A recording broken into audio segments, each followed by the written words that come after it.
சென்னை சூளைமேட்டில் நண்பர்களை ஏவி கணவனே மனைவியை கொடூரமாக தாக்கியுள்ளார்.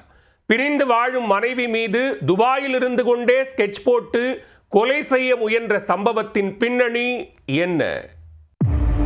சென்னை சூளைமேடு பகுதியில் வசித்து வருபவர் 33 வயதான பெனாசிர் பேகம்.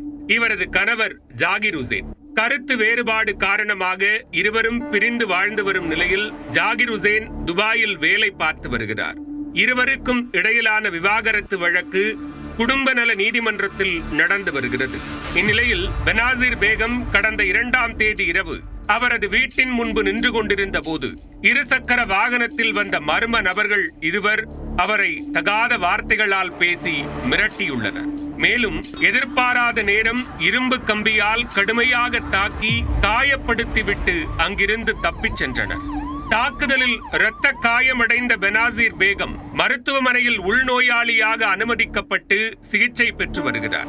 இதுகுறித்து பெனாசிர் பேகம் கொடுத்த புகாரின் பேரில் கொலை முயற்சி மற்றும் பெண்கள் வன்கொடுமை தடுப்புச் சட்டம் உள்ளிட்ட பிரிவுகளில் சூளைமேடு காவல் நிலையத்தில் வழக்கு பதிவு செய்து போலீசார் விசாரணை மேற்கொண்டனர். அதில் குற்றச்சம்பவத்தில் ஈடுபட்ட வினோத், மெஹ்ரான், ஆதில் ஆகிய இருவரை பட்டுக்கோட்டையில் வைத்து கைது செய்தனர். விசாரணையில் காயமடைந்த பெனாசிர் பேகத்தின் கணவர் ஜாகிர்தான் தங்களை ஏவி அவரது மனைவியை தாக்கச் சொன்னதாகவும் அத்திட்டத்திற்கு அவரே மூளையாக செயல்பட்டதாகவும் தெரிவித்தனர்.